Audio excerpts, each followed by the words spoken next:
इंदापूर तालुक्यातील भिगवणमध्ये मुलीच्या अपहरणाचा गाजलेला प्रकार आणि रास्ता रोको, पोलिसांची नाकाबंदी आणि शोध मोहीम ही सुरूच आहे.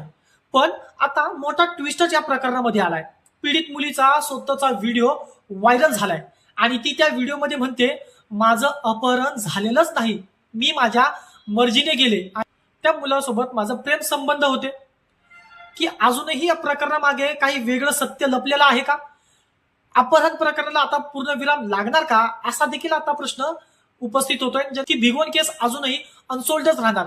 सत्य काय आहे हे तपासातच समोर येईल.